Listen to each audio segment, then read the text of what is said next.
अखेर बहुप्रतीक्षित अमरावती विमानतळाचं उद्घाटन काल मुख्यमंत्री देवेंद्र फडणवीसांच्या हस्ते मोठ्या थाटात झालं खरं, पण उद्घाटनानंतर मात्र नामांतराचा वाद चांगलाच उफाळून येतोय। अमरावती विमानतळाला डॉक्टर पंजाबराव देशमुख यांचं नाव देण्याची मागणी असताना संत गुलाबराव महाराजांचं नाव समोर आलं।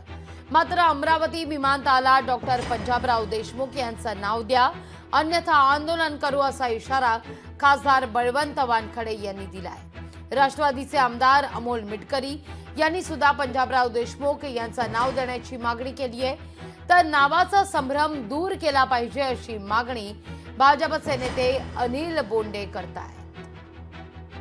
जे काही आज स्टेजवर गुलाबराव महाराजांचं नाव या एअरपोर्टला देण्याचं निदर्शनास आलं, त्याचं म्हणजे गुलाबराव महाराजांविषयी आमची कुठली नाराजी नाही, ते आदरणीय आहेत।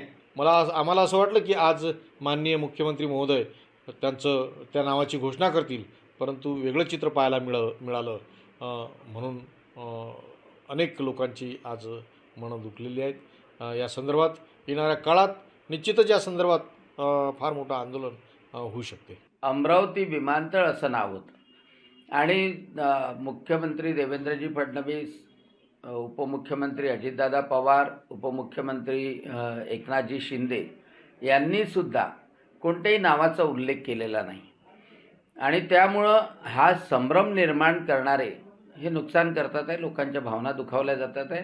निश्चितच त्यांच्यावर कारवाई व्हायला पाहिजे। शेवटी भाऊसाहेब पंजाबराव देशमुख, गाडगे महाराज, तुकडोजी महाराज, गुलाबराव महाराजसुद्धा हे सगळे विदर्भातले नररत्न आहेत ज्यांची ओळख जगभरात आहे।